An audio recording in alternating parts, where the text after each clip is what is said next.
So hello everyone, and welcome back to the channel. If you guys follow me on Twitter, you'll know that I posted recently about how two of my biggest passions in life are actually both sports science and applying that to technology. In another life, I might have even tried to become a sports scientist or something like that.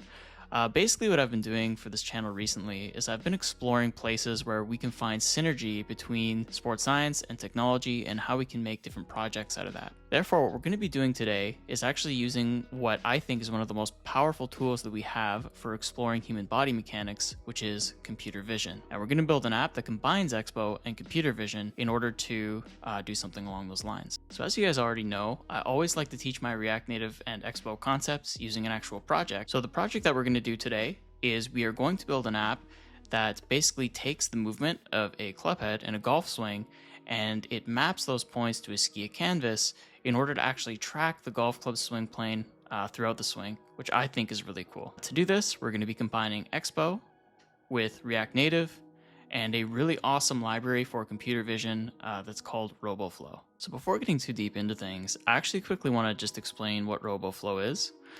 Basically, it's a really cool SDK that allows you access to public domain computer vision classifiers that we can use in order to actually identify different objects in a video and then use that in order to get the points and project them to the screen. So I want to be really clear that Roboflow is not sponsoring me. In fact, right now, they probably don't even know who I am.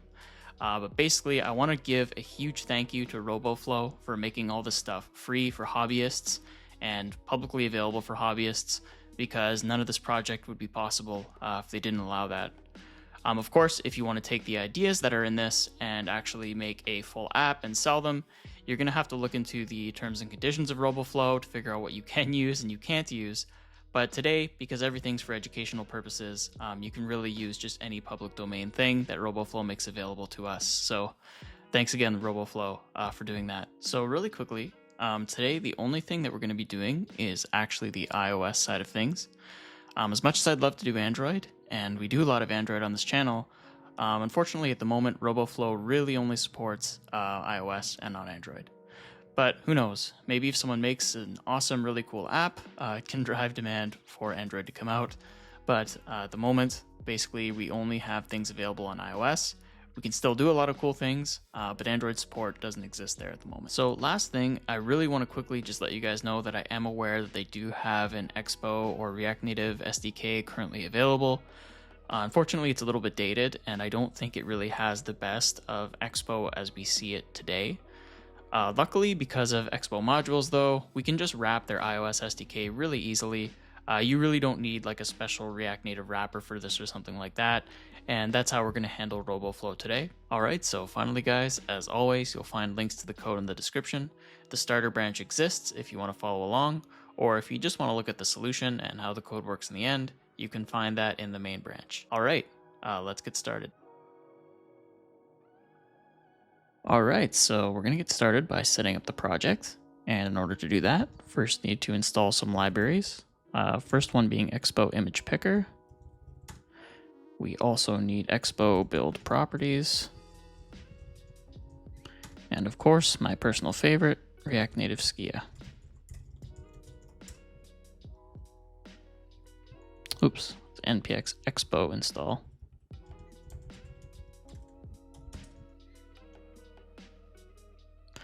There we go. So next thing we're going to do is go into our app.json. And I like to put my plugin configurations at the bottom.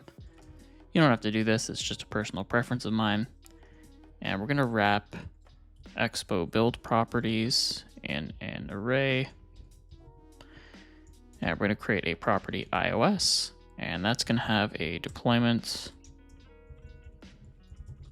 target of 15.4.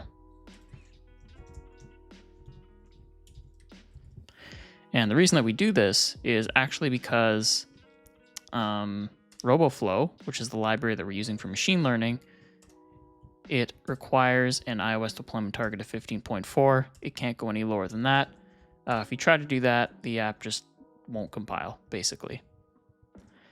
Okay, so there's another one we have to set up too, and that is our Expo Image Picker.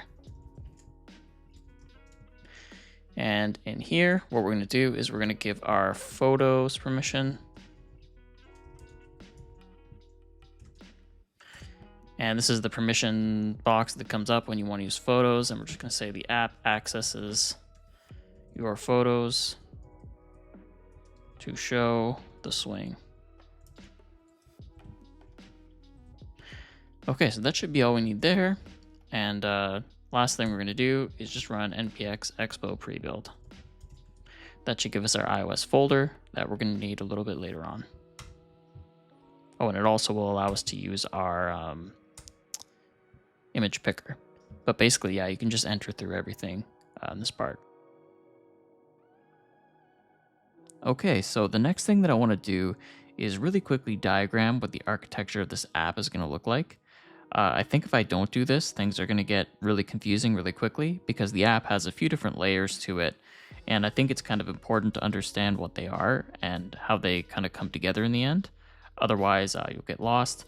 I'll try to refer back to this diagram as we go through the tutorial. But the most obvious layer is, of course, our Expo layer. And this layer plays the video. And it also lays out the Skia path. On the other hand, though, we have this Roboflow layer, right?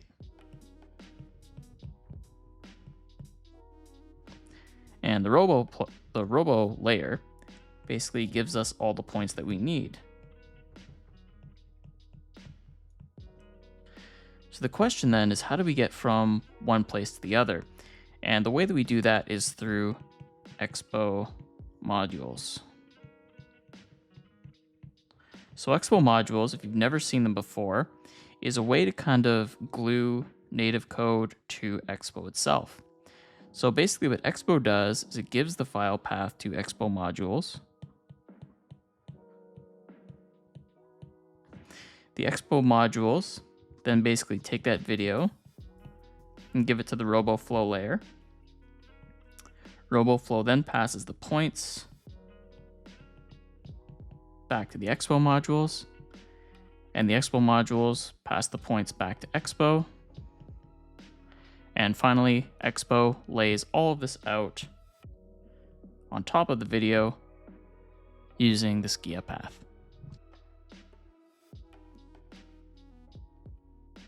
Okay, so at this point, next thing that you're going to want to do is actually run the app. And I'll show you how to do that. You can do this through Expo commands, but because we're going to be using Xcode so much anyway, you might as well just open it from the project.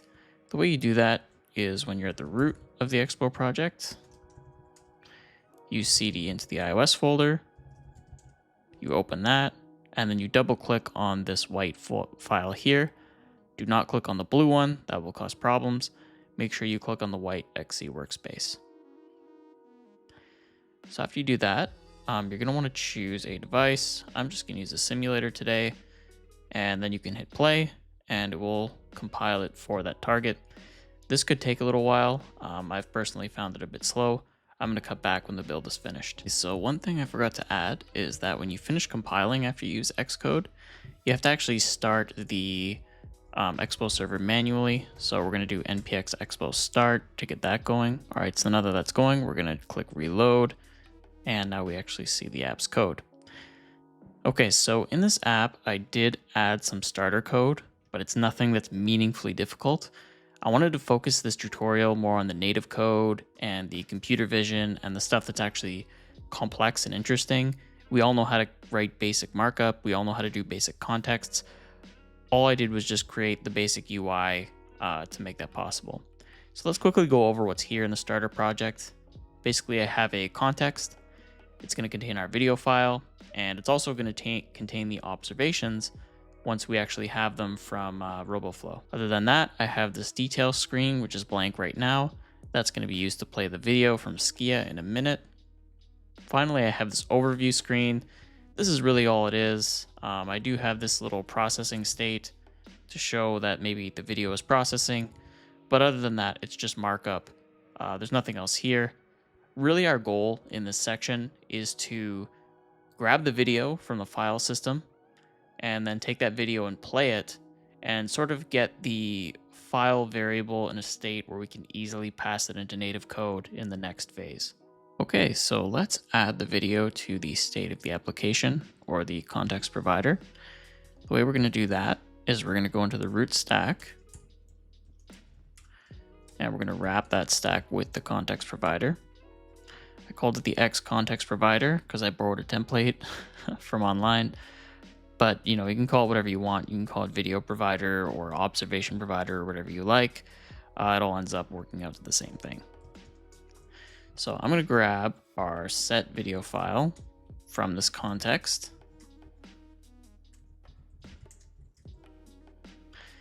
And the next thing I'm going to do is comment this out.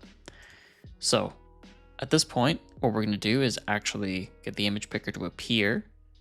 And once we get our result, we're going to use the set video file in order to put it in the state. So we're going to say our result is going to be equal to awaiting the image picker. And I have to import the image picker. So let's do that.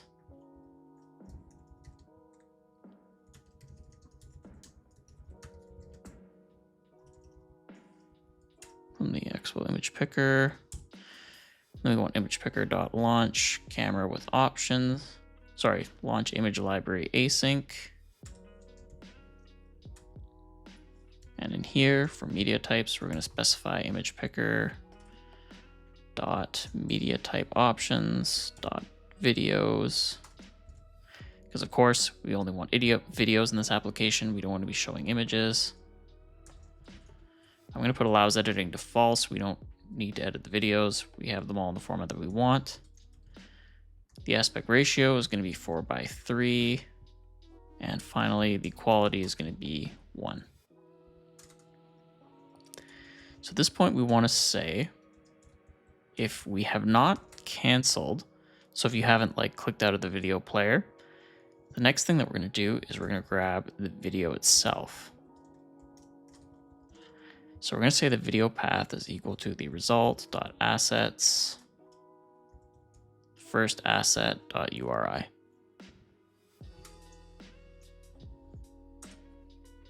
Next thing we're going to do is we're going to say set video file is going to be equal to the video path. And we're going to set loading equal to true. You probably won't be able to see it when we actually navigate, but we're going to need that a bit later, so I'm going to set it anyway.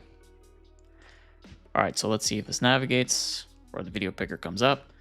And the video picker does come up, which is nice. And I can pick a video, and it does navigate. The next thing that we're going to want to do is get the video playing. And annoyingly, I realized I forgot to install React Native Reanimated. So I'm going to do that right now. Okay. And we're also going to have to pre-build. And I'm going to come back when that pre-build is finished. Okay, so I ended up pre-building, but I had to remember to do npx expo pre-build clean. The reason for this is for some reason it didn't pick up Reanimated for me. And now what I'm going to do is I'm going to compile using Xcode, just like you saw earlier. And I'm going to rebuild. And after I rebuilt, we'll go back and we'll focus back on the video player. So to get the video playing, what we're going to do is first grab the video file from the context. That's easy enough, right? And then after that, what we're going to do is we're going to grab all the imports that we need for Skia. I'm going to grab this from the finished solution just because there's no use you just watching me, import a whole bunch of stuff. That's really boring. So let me grab this. Okay, so here's a problem that happens sometimes. React Native Skia is on the wrong version because for some reason Expo installed doesn't default to the latest Skia. It defaults to the one that they use for Expo Go. If this happens to you, what you want to do is you want to go to your package.json, find Skia, and you're going to want to switch the version to be at a minimum 1.3.11. And then what you're going to have to do is you're going to have to pre-build and npm install pre-build, and then come back. So unfortunately, I have to do this one more time. I know this is really frustrating, but we're kind of on the cutting edge of the video player and Skia and everything it can do. So unfortunately, sometimes we have to make these types of concessions. So I'll be right back once I have that all fixed up. Okay, so at this point, the last of the Skia setup is actually complete. But like I said, in the setup, we are actually really on the cutting edge of Skia here. Right now, the video player isn't perfectly stable. It is working quite good, but there are a lot of kinks to be worked out. Hopefully, if you're watching this a year from now, those kinks have already been dealt with. But if you're watching this at the day that it came out, we're going to have to do some pretty specific work and set some pretty specific defaults for things to work the way we want. So first we're going to say we want the paused value to be true, because we want the video to start out in a paused state. We want the seek value to be 1, so we want the video to start partway through. We want the looping to be false, because we don't want it to loop. That actually just looks kind of weird. And the volume is going to be equal to use shared value 0.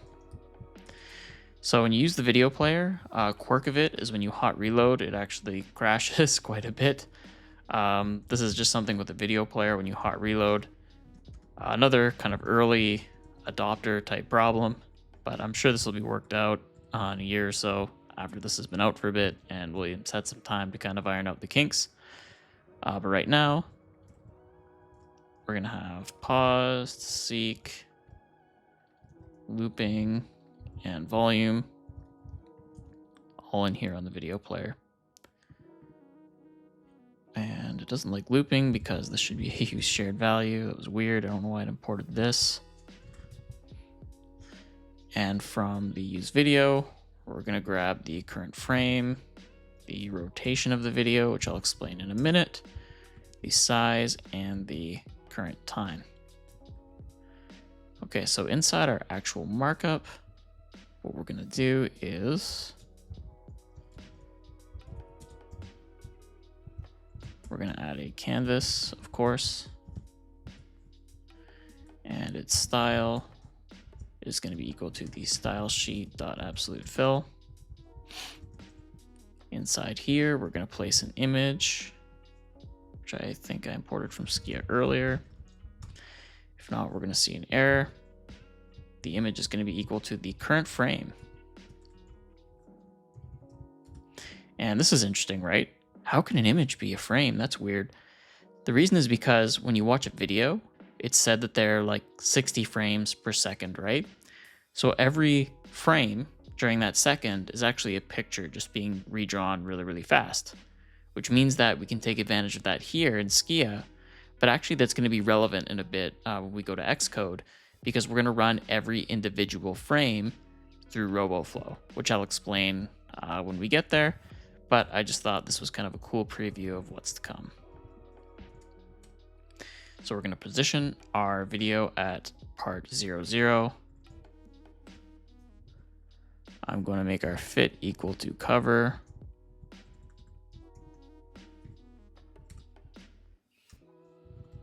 And I'm not going to do a transform yet. Hey guys, Dan from the future here. I realized I made a quick mistake. For the width and the height, I didn't set them. You need to get the width and the height from dimensions.getScreen from React Native, just the basic one, and you can just use those in here. And just for the record, the way that you do this is using the dimensions.getScreen here. Okay, so just to make things easy, I'm actually going to make looping equal to true, and I'm going to make paused equal to false, just so that the video auto plays when we open the screen the first time. And I'm going to run this, and we're going to see what it looks like. So we'll grab a video, and as you can see, the video is off to the side, and it's in a really weird orientation. I'm not sure why this is the default for React Native Skia. For some reason, it likes to rotate videos this way. The next thing we're going to have to do here is actually rotate this video back the right way so that it looks correct. Okay, so to rotate the video, it's actually quite easy to do. React Native Skia gives us some really nice utilities in order to allow us to do this type of rotation. So to do this, we say source is equal to a rectangle. And this rectangle starts at coordinates 0, 0. It has a width of the size.width and a height of the size.height. Oops, size.width.height. Next, we have to make a destination variable, which is the size that we want this to be in the end. This is going to be another rectangle starting at 0, 0. Its width is going to be the width of the screen, and its height is going to be the height of the screen. Finally, we're going to have to transform it. And this is going to be done using a fit box, which is going to be of type fill. And it's going to go from the source to the destination. And it's going to have the rotation that we have up here. Okay, so let's apply this transform. And let's see if it worked. Okay, so we'll go to show details. We'll pick the video.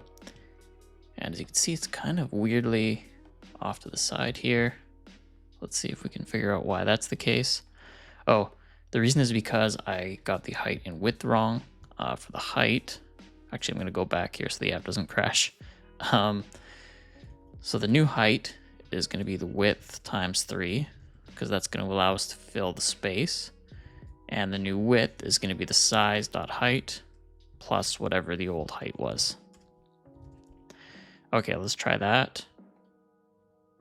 And as you can see, our video now fits the screen, which is really cool. And the reason that little trick worked, where you reverse the width and the height, is because when we flip this with the transform, the width and height before the transform are this, and then when you flip it, it kind of translates it into the proper dimension that's roughly the size of the screen. It's a little stretched here because I didn't use the aspect ratio of the video. Instead, I just made it fill everything. But if you want, you can play around with that later and make it nicer as you see fit. The last thing I want to do though here is just create some controls that we can use in order to get the video to play properly. And I'm going to create a button here that we can use to do that.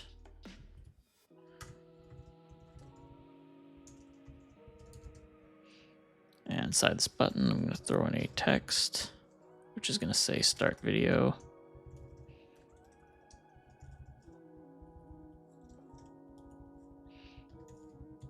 And its style is going to be styles.buttonText.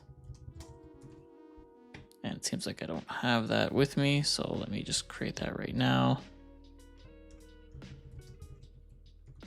The button text style is going to have a font size of 16.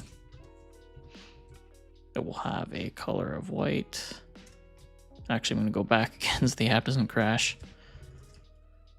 And I'm going to give it a font weight of 700 because that's quite heavy and it's quite nice. I also have some styles for button. I recommend just copying these styles from the finished project. Button styles are nothing special. We all kind of know how to create them at this point. And I'm just going to make this the button style that I got from here. Again, it's nothing special. It's just a purple button with some like size, height, width, and stuff like that. Nothing to write home about. Okay, so if we go back to the video now, you'll see that I just sort of absolute position the button on top of the video, right? Nothing special there. So what we're going to do now is we're going to fix this autoplay thing. So we do want things to not loop, and we also want them to be paused at the start of the video. This time though, what we're going to do is we're going to make a use effect.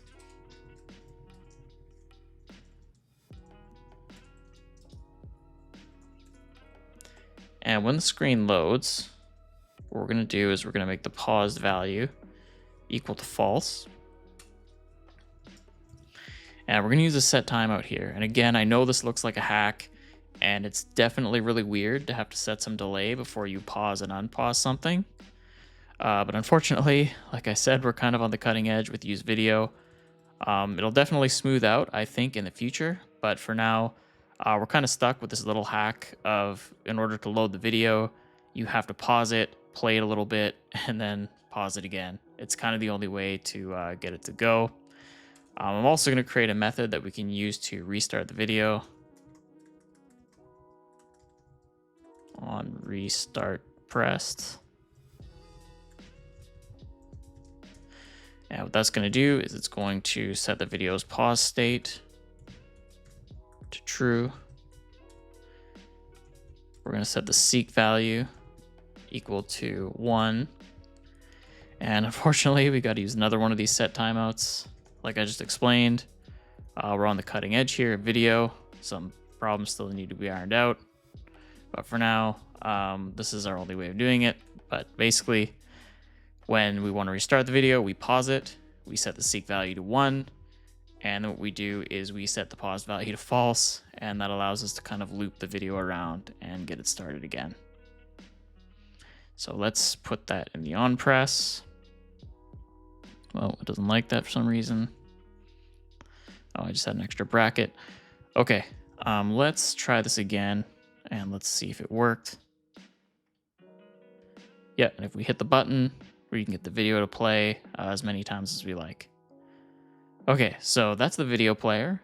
Now that we have the video player going exactly the way we want, the next thing that we're going to want to do is go into Roboflow and the native code and get all the points that we need in order to actually get the nice swing plane working. Okay, so let's quickly talk about what Roboflow actually is, or at least what they provide to you on the website. So if you go to Roboflow's website, basically you can find a variety of classifiers. And what classifiers do is they help you to actually identify what the different objects are in an image. And as you can see, they give you various sample images, so you can kind of try things out on the website, and you can see whether you like this example or not. Some of them are even really crazy like this, and they even do things upside down just to kind of show how accurate the actual model is. Of course, we're using golf today, but you don't have to use golf. They got all kinds of stuff. Like say you wanted to detect trucks or something, they've got all kinds of models to help you do that. And really you can do any topic you want. You know, maybe there's basketball. And you can look at all kinds of basketball stuff.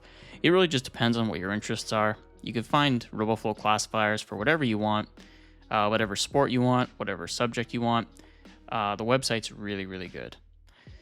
But yeah, basically knowing that this is the one that we're going to pick, let's go on and actually code this out. All right, guys, so one more thing before we leave. Right now we're in the model, but if you go to overview, you can actually see who made all these different models. In our case, this model was made by a user named Julian Link. I'm very thankful for Julian's work here, and all credits for this model go to Julian, of course. I'm very thankful for Julian's work. I wish I had more of their socials, like Twitter and Instagram. Julian, I would have shouted you out more properly if I knew. Unfortunately, I don't. But thank you very much, Julian, and all credits go to him for this model. So earlier in this project, I said that what we were going to have to do was create a bridge between the Expo layer of the application and Roboflow, which is a third-party library that uses just native code. And the way that we do this is we create an Expo module, and the Expo module acts as the glue between Expo and the native code. So to do that, we are going to do npx create Expo module at latest, and then we'll say -- local. And here, what I'm going to call this is the coordinate tracker. Since it tracks the coordinates of all of our club heads through the swing. And we just enter through the rest. And there we go. We now have a Expo module ready. Okay, so inside of the modules, we're going to go into the index.ts. And basically what we're going to do is delete really most of this. So probably everything up to here. And we don't have to export these anymore, of course. And we're going to start with a single function. So basically any functions that you make in the index.ts have to be mirrored in the native code. I'll show you how to do that in a minute, but for now, let's just write our first function. So we're going to say export function initialize AI will return a void promise. Oops. And basically, when we do that, we're going to say our module dot initialize AI. I'm just going to give it the same name. There's no reason not to do that. Okay, so what we want to do now is add Roboflow to our list of dependencies in the native code so that the native code has access to it. And how we do that is in our pod spec for iOS. We say s.dependency, and then here we add Roboflow. And then you can just save. So at this point, what we can do also is we can edit these platforms to be 15.4 because Roboflow is only compatible with 15.4. And finally, what we're going to do now is go into our terminal and we're going to go into the iOS directory and we're going to say pod install project directory equals iOS. And that should hopefully install. Oh, I'm already in the iOS directory. And as you can see, Roboflow is now installed, or at least it's getting installed into the application. Okay, now it's installed alongside our coordinate tracker package. Okay, so with that, the next thing that we want to do is we want to do open. And we're going to open iOS/XC workspace.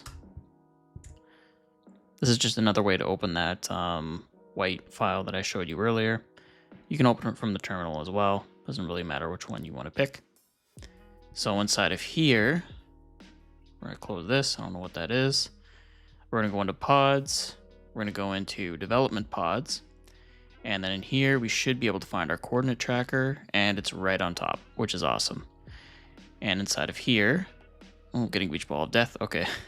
Inside of here is all the code that we need in order to get things started, or it will be. Basically what we're going to do is we're going to delete most of this that's not the async function.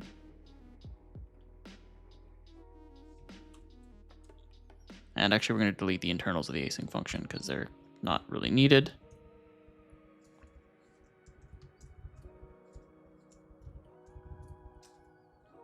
And that should give us everything we need to kind of get started. Next thing we're going to do is we're going to copy this initialize AI text, because this text here that you use for this function has to match the native code exactly. Also, we're going to make this empty params because, of course, this one also has empty params. Again, the function has to match. Actually, in Swift, you can just omit that. We're just going to omit that, and we're going to use open brackets, and we're going to write our function inside of here. Okay, so the next thing we're going to want to do here is write the business logic that we're going to use in order to actually initialize our Roboflow instance. In order to do that, we start by creating a new file.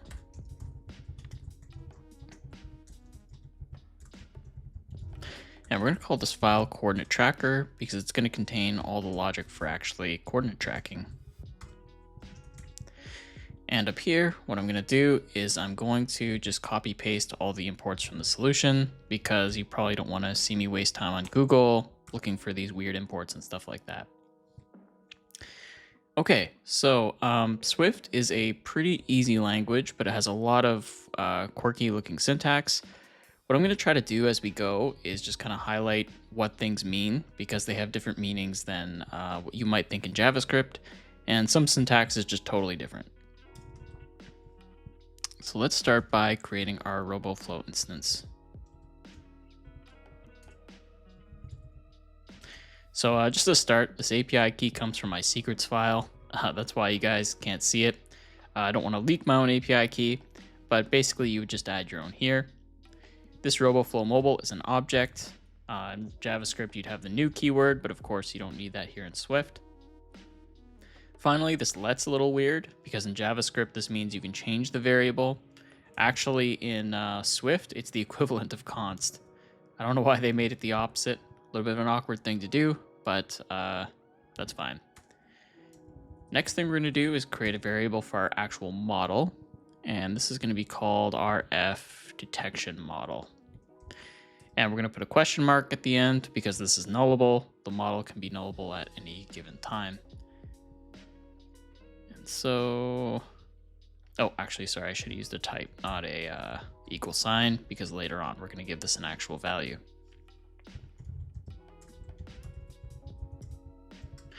So let's create our initialize AI function. And what we're going to do in here is we're going to say if the model is not equal to nil, which is the equivalent of null in this language, we're just going to return. This is because we don't want to load the model like a million times for hot reloading or something. There's no point to that. It's just a waste of time. Okay, so if the model doesn't exist though, what we're going to do is we are going to take this name here from Roboflow, and we're going to copy it in here like this. And we're going to say that our model is this one. Our model version is 2 because it's 2 here. And then the last thing that we're going to do is add a completion handler.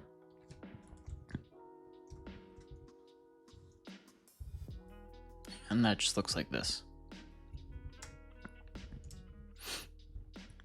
Okay, so inside of our completion handler, what we're going to do, oh, sorry, wait, we don't need to in Swift specify it that way. In Swift, we end the brackets like this.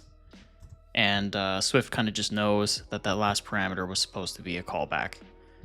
Again, kind of awkward, but I don't know. It's just Swift. It's not that bad. Okay, so we're going to say weak self, and I'm going to explain what that is in a moment. And this load is going to give us our model, an error, the model name, and the model type. Okay, so what is weak self? In Swift, sometimes the context of an object can go out of scope and get garbage collected, and if that happens, you have to make sure self exists. Probably will never happen here, but we do have to check this in Swift. So to do that, we say guard let self else return. So if this has already been garbage collected, we just don't do anything. Next, if there's no error, we want to do something. If there is an error, for now I'm just going to print it. But if there's no error, what I'm going to say is we want to configure our model. And these parameters are just parameters that you can use to like specify the accuracy of your model and things like that. I just set them values that work nicely here. You can go ahead and customize those to whatever works best for what you're doing. And then we're going to say the global model equals my model. And finally, I'm going to print model loaded if that succeeds. Oh, I called it mode. Okay, and you can just ignore this warning. Type safety doesn't really matter when you're doing this, or maybe I can just do it this way. I can just say print a description of the error or print nothing, or we'll say error. Okay, so now back in the coordinate tracker module, what we're going to do is we're going to create our coordinate tracker.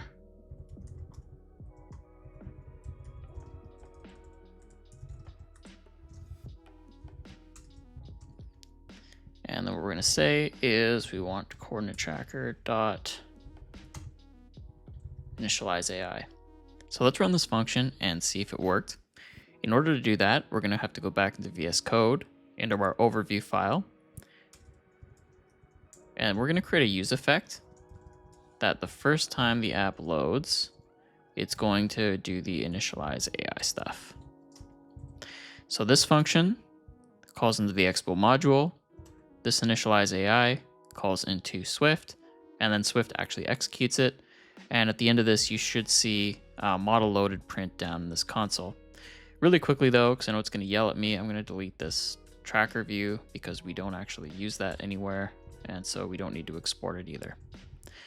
Okay, so back in Xcode, I'm going to compile and let's see how this goes. So now that this is compiled, we can look into the Xcode console and you can see that the model was loaded, which means there was no error.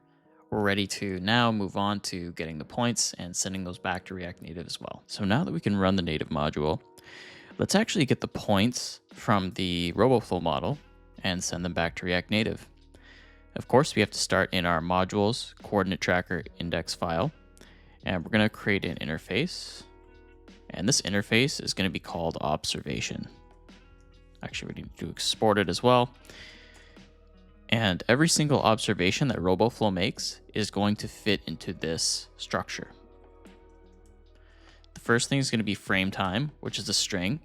Frame time is going to be the frame that you discovered a particular observation. Like I said earlier, we send every single individual frame into Roboflow in order to detect where the club head is. And so we need to know the time that that observation occurred. We're going to have the X and Y coordinates for the image. That's, of course, important because we need to know where it actually found it.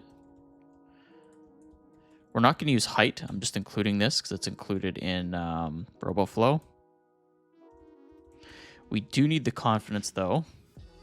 This is how confident that the Roboflow model is that a certain item exists on that frame. There's then a width, so the width of the actual thing you found. Class, which is a string. And color, which is an array of numbers. The color doesn't really matter, though. We're not really going to use that. So class, this is kind of weird, but it is important to know what it is. In this case, it's 1 or 0. I think 0 is the shaft of the club, so the long part that connects to the head and the handle, and then 1 is the actual club head that we're trying to track. And so that'll come into play a little bit later. It doesn't really matter right now, though. Right now, what I'm going to do is I'm going to create the function that we need in order to actually get the coordinates. And that's going to take in a file path, which is going to be the path to the video that we want.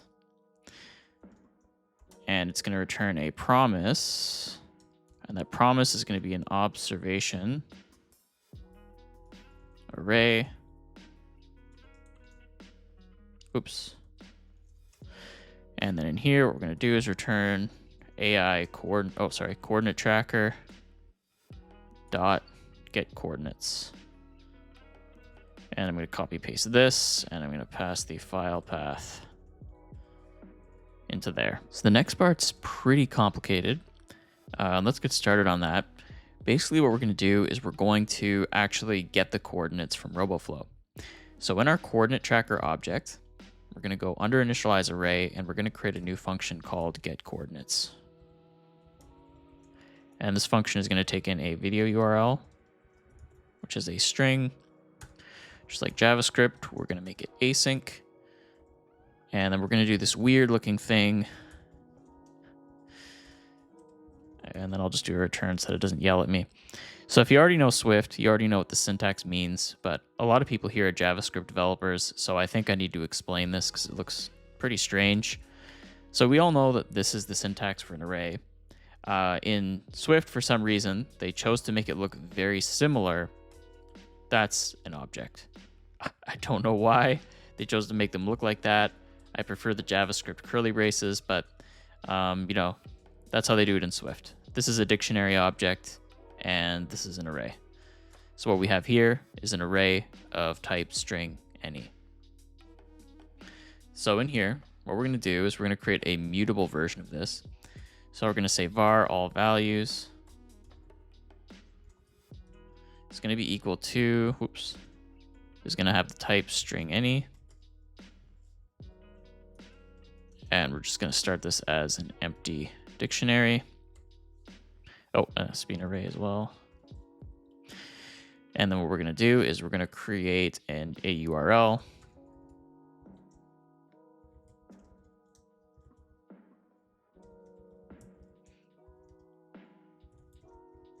And I'm going to add an exclamation mark to this because I'm very sure this URL exists. We're getting it from the the video picker. We're not getting it from some weird place. Next, we're going to create an asset, which is an AV asset. And that's going to have the URL from above. Next, we're going to create an asset reader. Sorry, we're going to get an asset track. And that's going to be the product of awaiting on the asset.load tracks with media type video. And we're just going to get the first one. So this is a little bit weird syntax again. This try exclamation mark just means that this can possibly throw an exception. But await is the same thing as JavaScript. It just waits until this executes in order to go to the next line. So now with this, we can create an asset reader, which again uses our try. This could throw an exception.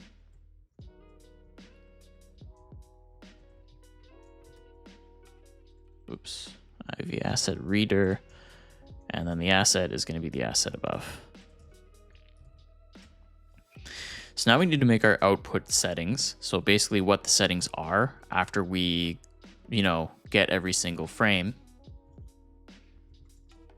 And this is a bit of a weird object because it doesn't have like set types like most things in Swift, which is a little bit annoying.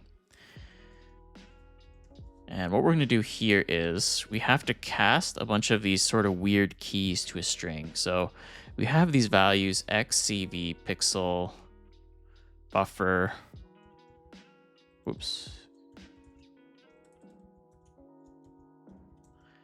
pixel, buffer, pixel format type key. And you can kind of just trust me because I had to look this up. The one that we want is xcv pixel format type underscore 32 BGRA.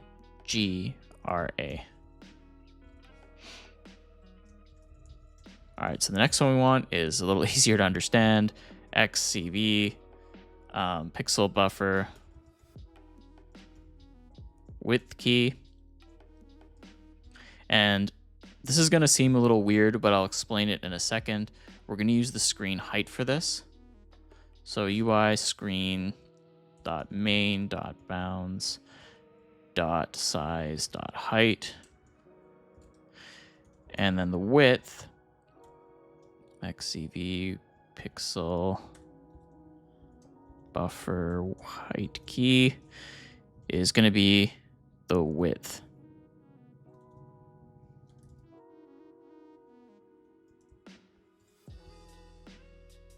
And okay, I must have made a typo in here. Let me see. xcv pixel format type. There we go. Okay, so why am I making the width the height and the height width? So similar to React Native Skia, for some annoying reason, this is the default. iOS will flip your image to be 90 degrees. I don't know why this is the case. It's very annoying, but we just kind of have to deal with it. And so in order to flip the image, I am just going to copy paste this extension from the solution, and I recommend you do it as well. I did not write this myself. I got this from Stack Overflow. Basically what this does is it adds functionality to UI image in order to allow you to rotate it as much as you want. And in this case, it's going to be 90 degrees, and I'll show you how to do that in just a second. Okay, so at this point, we're going to get an asset reader track. Oops. And that's going to be equal to AV asset reader track output. And our track is going to be the asset track. And our output settings are going to be the output settings from above. Inside of here, we're going to say asset reader dot add, and we're going to add the asset reader track that we just created there. And then we're going to start reading, and that's going to allow us to actually read from the file. So what I'm going to do really quickly is I'm going to replace this with this so I don't forget. And basically what we're going to do is we're going to go through all the different frames, and we're going to add every single observation to that array of maps. So we're going to say while let sample buffer is equal to asset reader track dot copy next sample buffer. So while there's more frames to be looked at, we are going to guard let pixel buffer equals cm sample buffer get image buffer. These names are pretty crazy, I know. It was kind of weird when I had to look them all up, but again, just some Swift weirdness. So basically, if there isn't a buffer here, we're just going to continue in the loop. We're not going to, or if the buffer is nil, sorry, we're going to continue in the loop. But if it's not nil, we're going to create an image out of it. And that's going to be a UI image, which is created by the current pixel buffer. And then we're going to use that rotate function we had earlier that we copy pasted in. And if you've watched a lot of my animation videos, you know pi divided by 2 is roughly rotating something 90 degrees. So that's what we're doing here. Now this is important, and I'm not going to do this here, but if you need to debug because you suspect that your image might be rotated weirdly, you can uncomment this, and it will actually save the pixel buffer to your iOS photo library. That's what I used to get all those sideways pictures earlier, and I had to use it to debug. Anyway, though, what we'll do next is we will use our model that we got earlier from Roboflow, and we're going to detect on the image from above, and that's going to give us back some predictions and an error. And so we're going to say if the error is not equal to nil, we're going to print the error. I'm not going to do any sort of sophisticated error handling here. If that's not the case, though, we're going to do another guard let predictions. Whoops. Else we're going to return. So if there's no predictions here, we're just going to continue the loop. But if there are predictions, we're going to look through every prediction in predictions. And we're going to get the time of the frame that this prediction was on, which requires formatting. I'm sorry. Percent 4.2 float. So I'm allowing for 4 decimal places and 2 after the decimal. And I'm assuming this is going to be a float because it is. And this is going to be another one of these crazy long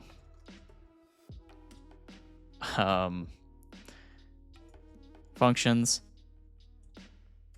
But basically, yeah, I'm just getting the time in seconds and then I'm formatting it to a string using this function. What I'm going to do too, just so that we can see some signs of life, is I'm going to say scanning. And then what I'm going to do is I'm going to give the frame time so that in the iOS console down here, we can just see like how far we are along in going through the video. I'm then going to get the values, which is the prediction.getValues. I'm going to dynamically assign a property here, which is frame time. And that's going to be the frame time from above. And then we're going to say all values. I called it add all values. Whoops. I should rename that. All values.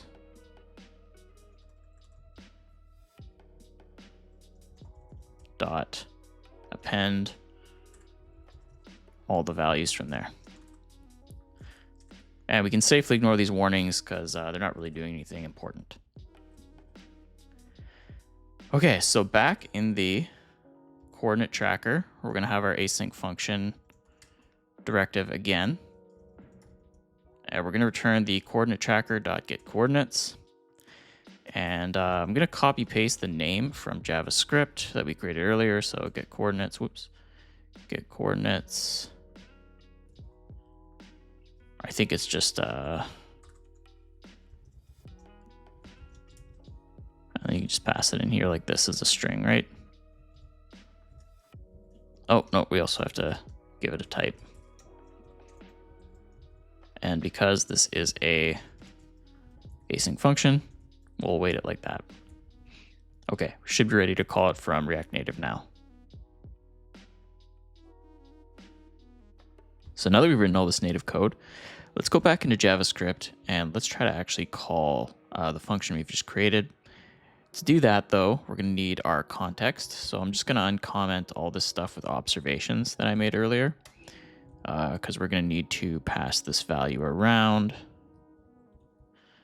And then I'm going to throw that into here. And then it looks like it's happy with me now. All right, let's go into our overview file and get started with this. Then what we want to do here is go back into our start processing function we created earlier. We want to go into our result piece here. And what we want to do is we want to say const observations is equal to get coordinates. And we're going to await get coordinates. And then we're going to call this, we're going to import it first. Get coordinates. So we did import it. Okay. We're just going to pass in our video path, I guess. Then after that, what we're going to do is on the observations, we're going to say const clubhead observations is going to be equal to the observations dot filter, and then we're going to filter for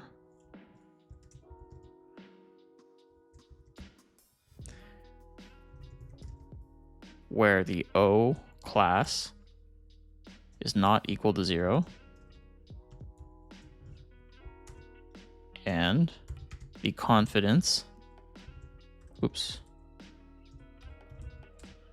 is greater than 0.6, and that should give us all the observations that we need.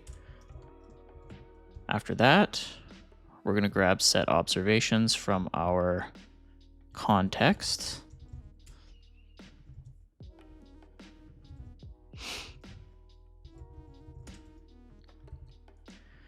We're going to set is loading to false.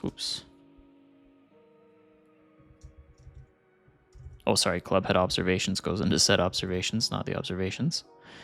And for now, I'm just going to log this because I want to see if it worked. What we're going to do is we're going to recompile, and we're going to see if we get our scanning time frame in here. And then in the bundler, we want to make sure that we get our points to come up. Let's try that now. I'm going to compile, and I'll be right back. So as you can see, we've recompiled. Now I'm going to go through, and I'm going to pick a video. And as you can see, it is scanning the video. We're getting our nice print line there, so no problems so far. Let's see if it appears in our bundler as well. And as you can see, we do get the video there. That's fine. But more importantly, we get all of our clubhead observations in here. We have our confidence. We have the frame that it occurred on. And most importantly, we have the X and the Y positions of where we're going to put the points. Okay, so I've gone back into VS Code here, as you can see. And I'm in our details file, which normally we use to play the video. And actually, for the time being, I'm going to comment out all the video stuff, just so I can kind of illustrate that the points are working. So what I'm going to do is I'm going to grab the observations here. And then I'm just going to loop through them and make some circles. So we're going to say observations.map. And let's say OBS here. And then what I'm going to do is I'm going to return a circle. And the radius, well, I don't know, it'll just be 8 for now. The X position is going to be equal to obs.x. The Y position is going to be equal to obs.y. Oh, it's cx and cy. I'm sorry.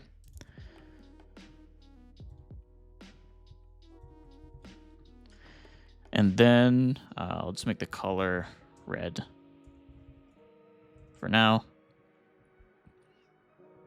And where is this? Oh, it doesn't have on restart pressed. It's going to yell at me for that. So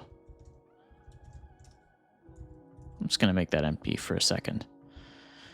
So let's run through a video and just check.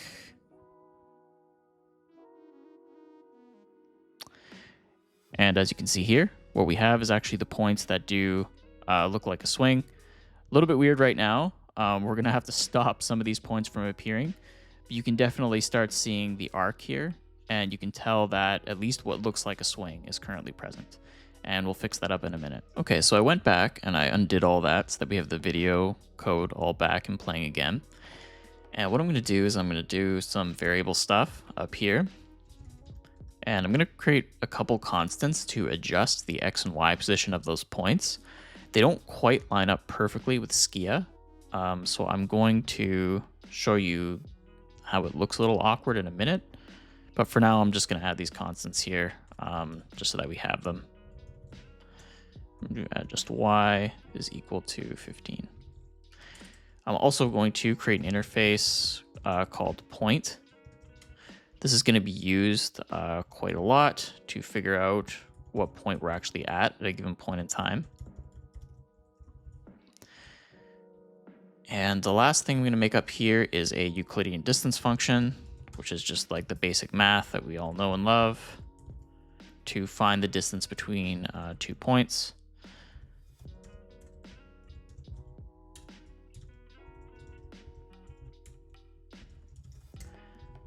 And it's pretty easy to do this, just math.square root. And then you do math.pow. And then you do p1.x minus p2.x to the power of 2 minus, oh, why doesn't it like that? Got 2 arguments instead of 1. Oh, because I put the 2 in the wrong place. And then we do the same thing over here with y. Oh my god, I'm putting all kinds of brackets in the wrong place here. And then y. And actually it shouldn't be minus, it should be plus. So math.square root, math.pow, p1 minus px, so that. Okay, that should give us the correct distance now.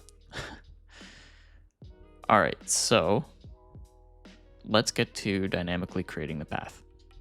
Oh, actually one more thing before I do that. I need to make this a worklet because I'm going to be using it in a reanimated context.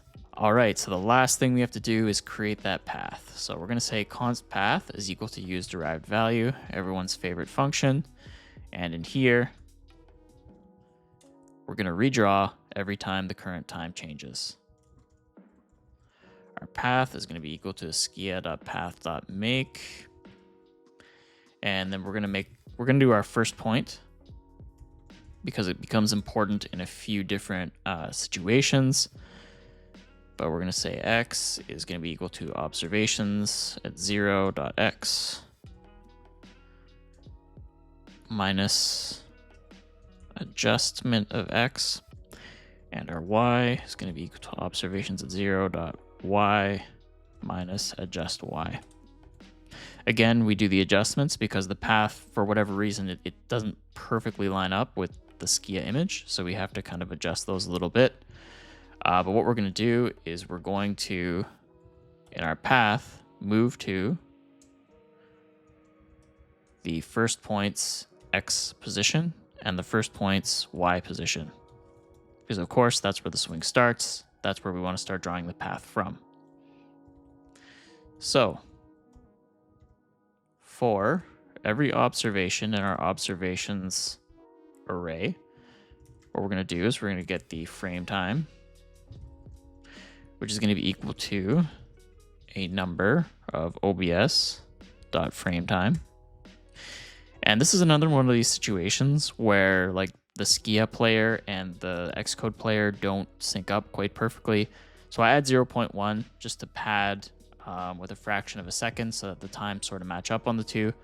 I know there's some magic numbers here, guys, but you know, like I said earlier, Skia video is kind of new. There's some adjustments going to be coming.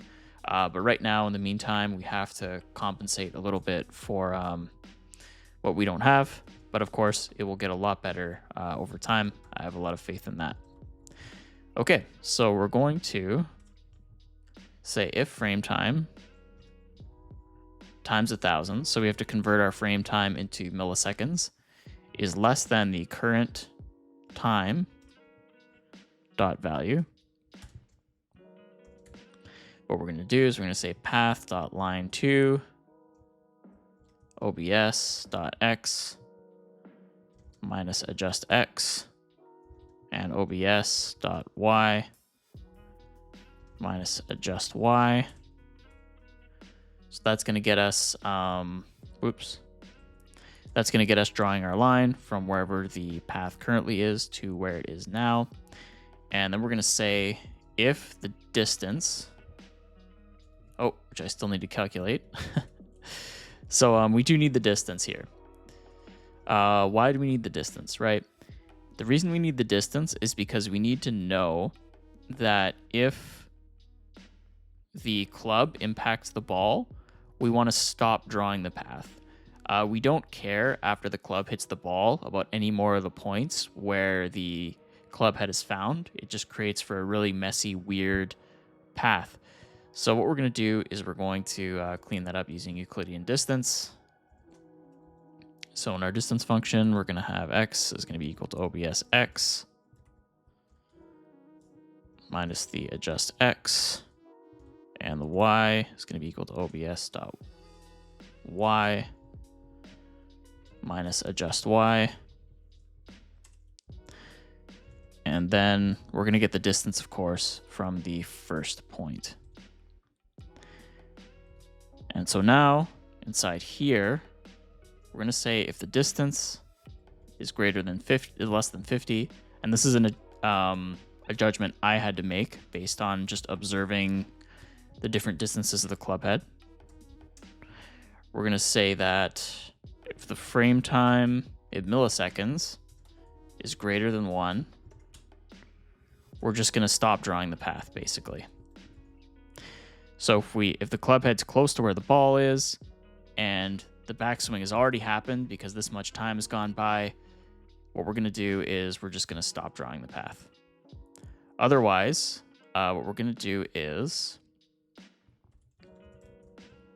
we're going to make sure the path gets returned regardless, so we don't get like a weird app crash or something like that.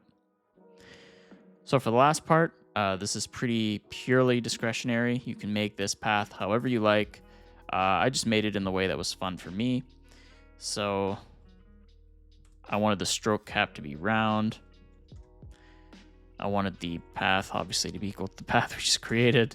I wanted the color to be red. Style is stroke. And the stroke width, I'm going to make 8. Again, like this can be whatever you want, whatever looks cool for you.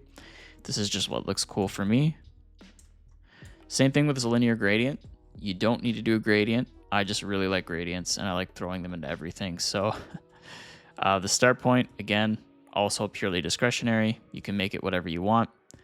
I just kind of like the way that this looks here. The reason I do it though is so that I can get the lighter gradient near the bottom and the darker gradient near the top. That's what most of the golf apps do. It looks really nice, so I want to kind of copy them as close as I can. And finally, for the colors, I'm just going to copy them from the solution. I don't want to type out the hexes manually because you're not going to do that either. You're going to paste them from somewhere as well. And should like that. Okay, I was formatting my code badly. Okay, so at this point, with all this code here, if I run this now, we should see the path work correctly and everything else. So let's try that out. All right, so you can see there's a bit of a path there. If I start the video, it kicks in just like that. So we're still a little bit off here, probably because I forgot to adjust something. So let me double check everything. Oh, and it's because I got these reversed. So my adjust Y is supposed to be -5 and my adjust X is supposed to be 15. If you don't do that, they'll be off. So let me really quickly do this one more time. It's going to let me go back. And let's run this again. And as you can see, they're nicely lined up. The path follows the club head. and everything here is really beautiful and amazing. Thank you guys for watching. This is a very deep and important passion project to me. I hope you enjoyed it, and as always, happy hacking.